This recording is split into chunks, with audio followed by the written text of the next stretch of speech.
نحمد ونصلي على رسوله الكريم اما بعد فاعوذ بالله من الشيطان الرجيم بسم الله الرحمن الرحيم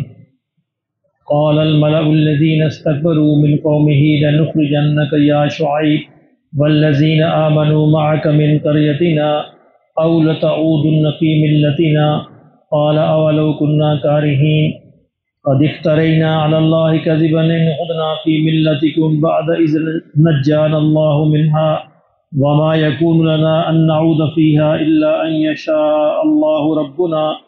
وسع ربنا كل شيء علما على الله توكلنا ربنا افتح بيننا وبين قومنا بالحق وأنت خير الفاتحين وقال الملأ الذين كفروا من قومه لئن اتبعتم شعيبا إنكم إذا لخاسرون فأخذتهم الرجفة فأصبحوا في دارهم جاثمين الذين كذبوا شعيبا كأن لم يغنوا فيها الذين كذبوا شعيبا كانوا هم الخاسرين فتولى عنهم وقال يا قوم لقد أبلغتكم رسالات ربي ونصحت لكم فكيف آسى على قوم كافرين صدق اللہ العظیم۔ ہم نے دیکھا کہ اللہ رب العزت مختلف قوموں کے احوال بیان فرما رہے ہیں۔ سب سے پہلے قوم نوح کا حال بیان فرمایا، پھر قوم عاد کا، پھر قوم سمود کا، پھر قوم لوط کا، اب یہ پانچویں قوم ہے قوم شعیب۔ کل کچھ اس کے حالات ہم نے دیکھے۔ اس کے اندر دو بڑے جرائم تھے جن کے بارے میں شعیب علیہ السلام نے ان کو متنبہ فرمایا، ایک شرک اور دوسرا ناپ تول کے اندر کمی کرنا، لوگوں کے حقوق کے اندر کمی کرنا، ناپ تول میں کمی کرنا۔ ان دونوں برائیوں کے بارے میں حضرت شعیب علیہ السلام نے اصلاح فرمائی اور ان کو دعوت دی۔ جو لوگ مان گئے وہ بچ گئے، جو نہیں مانے ان کو ایک عذاب سے ہلاک کر دیا گیا۔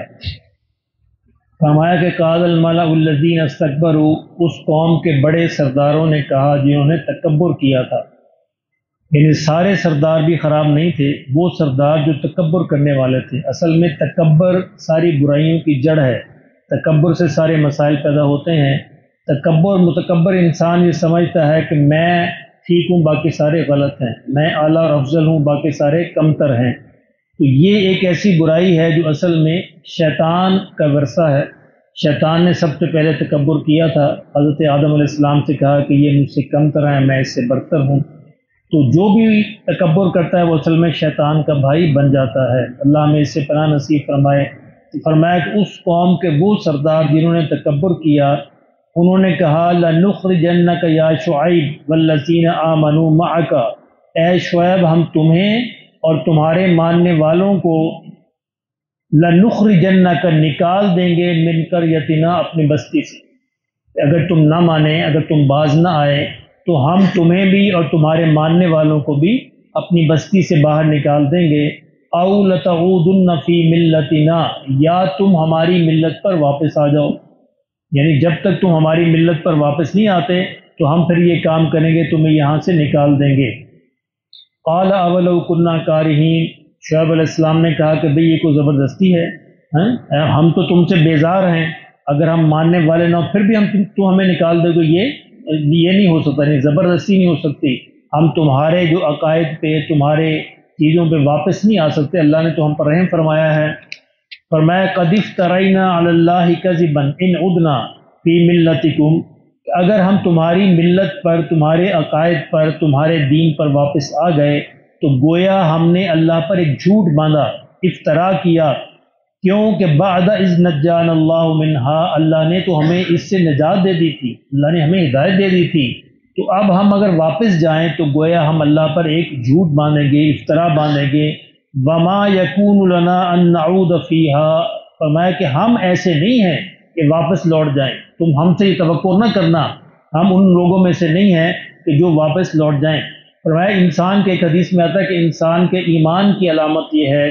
کہ کفر کی طرف، برائی کی طرف لوٹنا اس کو ایسے ہو جس طرح آگ کے اندر داخل ہونا۔ اگر یہ اس کے اندر دل میں جذبہ ہے، اس کا مطلب اس کا ایمان جو ہے وہ مکمل ہے۔ فرمایا ہم وما یکون لنا ان نعود فیہا، کہ ہمارے بس میں نہیں ہے، یہ ہمارے لیے یہ ممکن نہیں ہے، ہم سے تم یہ نہ سمجھنا کہ ہم لوٹ آئیں گے، الا ان یشاء اللہ ربنا، سوائے اس کے کہ اگر اللہ ہی چاہے، یعنی اگر اللہ ہی فیصلہ کر لے، جو کہ اللہ نہیں کرے گا کیونکہ ہم تو ہدایت پر آ گئے ہیں، اگر اللہ ہی فیصلہ کر لے پھر ہی ہم لوٹ سکتے ہیں، ویسے ہم تمہاری طرف واپس لوٹ نہیں سکتے۔ وسیع ربنا کل شیء علما، فرمایا کہ ہمارے رب کا علم جو ہے وہ ہر چیز کو احاطہ کیے ہوئے ہے، وسیع ہے۔ علی اللہ توکلنا، اسی رب پر ہم نے توکل کیا ہے، اسی اللہ پر توکل کیا ہے۔ ربنا افتح بیننا و بین قومنا بالحق، اب شعیب علیہ السلام نے دعا فرمائی کہ یا اللہ ہمارے اور ہماری قوم کے درمیان فیصلہ فرما دو۔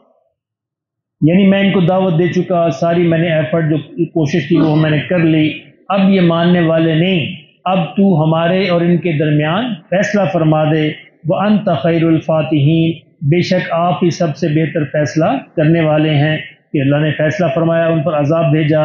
وَقَالَ الْمَلَأُ الَّذِينَ كَفَرُوا مِنْ قَوْمِهِ، اور فرمایا کہ اس قوم کے سرداروں نے جنہوں نے کفر کیا تھا اپنی قوم سے کہا لَإِنِ اتَّبَعْتُمْ شُعَيْبًا، اگر تم نے شعیب کی اتباع کی، اس کی پیروی کی، اِنَّكُمْ إِذًا لَخَاسِرُونَ، تو تم نقصان اٹھاؤ گے۔ کیا مسئلہ کیا تھا کہ ان کا شہر جو مدین تھا یہ تجارت کا مرکز تھا، درمیانی مڈل سٹی تھا، پورے فلسطین سے، سعودیہ سے، ادھر سے قافلے اسی سے یہیں سے گزرتے تھے، اور انہوں نے تجارت کے اندر ہی ڈنڈی مار کے اپنے آپ کو امیر کبیر بنا لیا تھا۔ اب وہ قوم کو سمجھانے لگے دیکھو شعیب کی بات نہ ماننا، اگر شعیب کی بات مانو گے تو نقصان اٹھاؤ گے، دنیا کے لحاظ سے نقصان اٹھاؤ گے، خسارے والے بن جاؤ گے۔ تو فرمایا کہ اللہ نے پھر فیصلہ فرما دیا، فَأَخَذَتْهُمُ الرَّجْفَةُ، تو فرمایا ان کو ایک زلزلے نے آ گھیرا، یعنی ان پر پھر عذاب آیا، ایک زلزلے نے ان کو آ پکڑا۔ فَأَصْبَحُوا فِي دَارِهِمْ جَاثِمِينَ، تو اپنے گھروں میں وہ اوندھے پڑے رہ گئے، اپنے گھروں میں اوندھے پڑے رہ گئے۔ قرآن مجید میں قوم شعیب کے بارے میں دو قسم کے عذابوں کا ذکر ہے، اس صورت میں سورہ اعراف میں یہ زلزلے کے عذاب کا ذکر ہے، اور ایک اور صورت میں سائے کا عذاب، عذاب ذلہ اللہ نے فرمایا، سائے کا عذاب۔ وہ سائے کا عذاب کیا تھا؟ مفسرین نے لکھا ہے کہ وہاں پہ ان کے شہر میں سخت گرمی پیدا ہونی شروع ہوئی، اور یہ گرمی سے بچنے کے لیے جنگل کی طرف بھاگے، تو جنگل میں اللہ نے بادل کا سایہ کر دیا،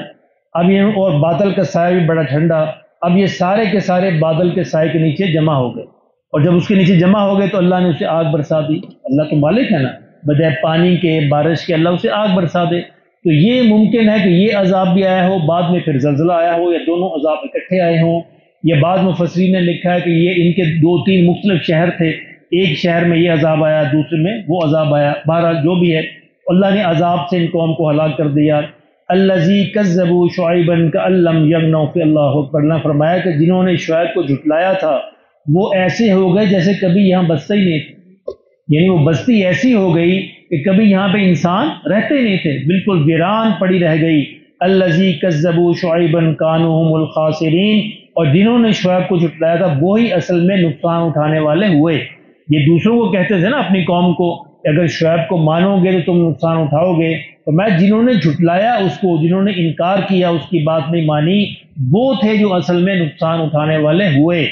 فَتَوَلَّى عَنْهُمْ فَقَالَ يَا قَوْمِ، اور جیسا کہ پچھلی قوموں کے بارے میں آپ نے دیکھا کہ سارے انبیاء جب عذاب آئے اور انبیاء جب وہاں سے جانے لگے، ایک بات انہوں نے ضرور کہی، یہی شعیب علیہ السلام نے بھی کہی، فَتَوَلَّى عَنْهُمْ، جب شعیب علیہ السلام ان سے منہ پھیر کر چلے، وَقَالَ يَا قَوْمِ، اے میری قوم کا، اے میری قوم، لَقَدْ أَبْلَغْتُكُمْ رِسَالَاتِ رَبِّي، میں نے تو اپنے رب کے پیغام تم تک پہنچا دیے، میں نے تو بڑی پوری کوشش کی۔ یہ ایسے ہی ہے جیسے ایک شفیق باپ ہوتا ہے، اپنے بیٹے کی اصلاح کے بارے میں پوری کوشش کر لے، پوری کوشش کرنے کے بعد بھی جب بھی بیٹا نہ مانے اور کسی مصیبت میں گرفتار ہو جائے تو باپ کیا کہے گا؟ بچے میں نے تو پوری کوشش کر لی، اب تم اپنی کرتوت میں خود ہی گرفتار ہوئے ہو تو اب میرا کیا قصور ہے؟ تو انبیاء بھی اسی شفقت کے تحت پھر کہتے ہیں کہ دیکھو ہم نے تو اپنے رب کے پیغام تم تک پورا پہنچا دیا تھا، وَنَصَحْتُ لَكُمْ، اور ہم نے تو تمہاری پوری خیر خواہی کی تھی، فَكَيْفَ آسَىٰ عَلَىٰ قَوْمٍ كَافِرِينَ، تو اب جو قوم کافر ہے جنہوں نے انکار پر ہی ڈھیٹ ہو گئے تھے، اب ان پر میں کیا افسوس کروں، انہوں نے خود ہی اپنا خمیازہ بھگتا، اپنے نتائج جو تھے اپنے اعمال کے خود ہی بھگتے۔ تو اللہ پاک ہمیں بھی سمجھ نصیب فرما دے، رسول اللہ صلی اللہ علیہ وسلم کی دعاؤں کے صدقے سے ہم اس عذابوں سے بچے ہوئے۔ اب دیکھیں جتنی قومیں ہم نے پیچھے پڑھی ہیں سارے وہ جرائم ہمارے اندر موجود ہیں،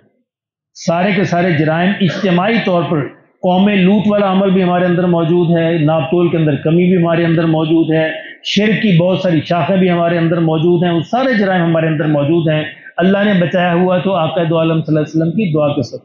لیکن بہرحال آخرت کے اندر معاملہ بڑا خطرناک ہے۔ اس سے پہلے استغفار اور توبہ کر کے ہمیں واپس آ جانا چاہیے۔ اللہ ہمیں نصیب فرمائے۔